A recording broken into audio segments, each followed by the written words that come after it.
And of course, back with another Zero Hedge article. This whole thing with Deutsche Bank. Boy, I can't wait to see how this goes. To be bailed out, not to be bailed out. Bail out, not bailed out. I do have something to show you. I'll share it again. I've mentioned it the other day. I'll gladly mention it again. A little freebie from the White Dove Report. Deutsche Bank. Where is it? Scroll down. Cryptos. Short term. Let me scroll down.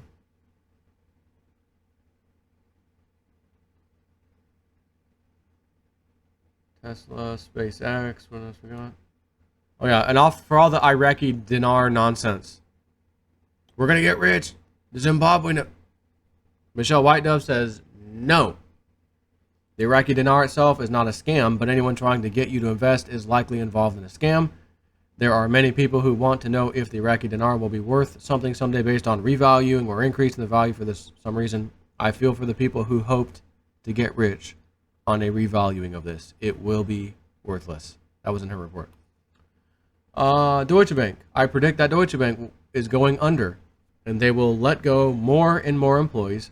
I would advise people to move your money out of Deutsche Bank. Again, this was posted, originally done May the 3rd. I think it's even on the top of this. Yeah, May 3rd, 2018. She's been talking about global things for a while, though.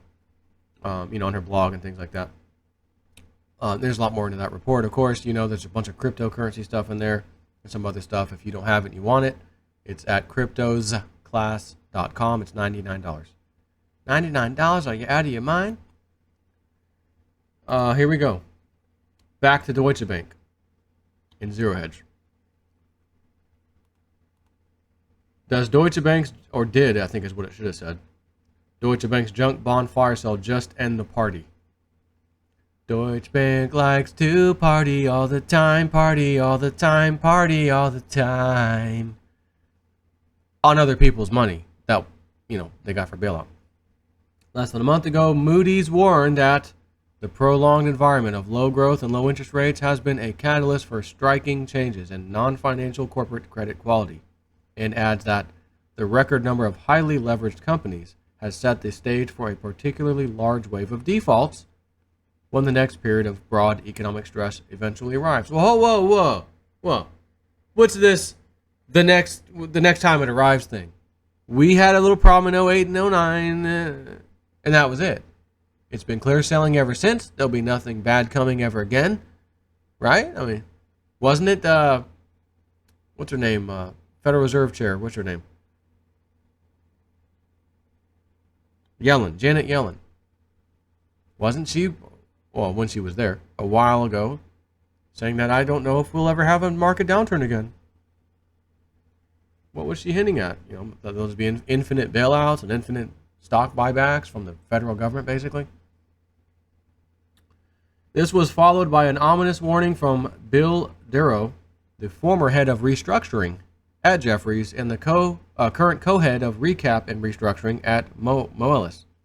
Quote, I do think we're all feeling like we're back in 2007, he told Business Insider. There was sort of a smell in the air. There was some crazy deals getting done. You just knew it was a matter of time. I can smell it festering in the air tonight. Which makes sense when one notes that since 2009, the level of global non-financial junk-rated companies has soared by 58%. And, well, look in a second, I'll show you this. Which makes sense when one notes, 58%, representing $3.7 trillion in outstanding debt, the highest ever, by the way, with 40% or $2 trillion rated B1 or lower, putting this in contest, I should say it a little bit different way. Since 2009, U.S. corporate debt has increased by 49%, hitting a record, that's right, record total of $8.8 trillion, much of that debt used to fund stock repurchases. Companies buy back their stocks. Oh yeah, we got plenty of money. Meanwhile, as a percentage of GDP, corporate debt is at a level which, on every prior occasion, a financial crisis has followed. Take a look at this chart. Look at my screen. Wow. Look at my Bitcoin. I got them for free. So what do we have here? 91, 2000 to 2001. Up. Tech bubble burst. Okay, got that. Next one. Up. 2007 and 8. We remember that. And what's this? What? Here we are now. You don't think something's going to happen, do you? I thought we're in glory days. Glory days. Ba, ba, na, na. And then you see that chart. Then the song plays in reverse. And while all this chaotic risk is building, risk appetite is flashing red signals for the analysts at credit sites. As Bloomberg has reported, students of history will find two parallels to today's credit market, and neither will provide much comfort. According to a key valuation metric, investors are headed for the kind of bullishness on high-yield bonds that's been seen just twice before. During the halcyon days of 1997's tech bubble before the Asia crash, and on the eve of the global financial crisis a decade later, which would be, of course, 2007 and 8. The ratio between U.S. junk bond yields and their high-grade counterparts has reached levels that harken back to the high-risk appetite days of October 97 and June 2007. Credit Sites Inc. strategist Glenn Reynolds and Kevin Chun wrote in a note this week. That's not a great set of dates along the credit market timeline of overconfidence, they noted. The fear is that the market is underestimating the threat of trade wars and European political instability and what turns they take. And as that risk appetite surges, so LeverageLoan.com reports that U.S. high-yield bond issuance tumbled in May. In what is typically an active period for the U.S. high-yield market, just 15.3 billion of deals, dollars worth anyways, were issued in May, making it the lightest volume for that month since the paltry 9.5 billion in the recession era, May 2010.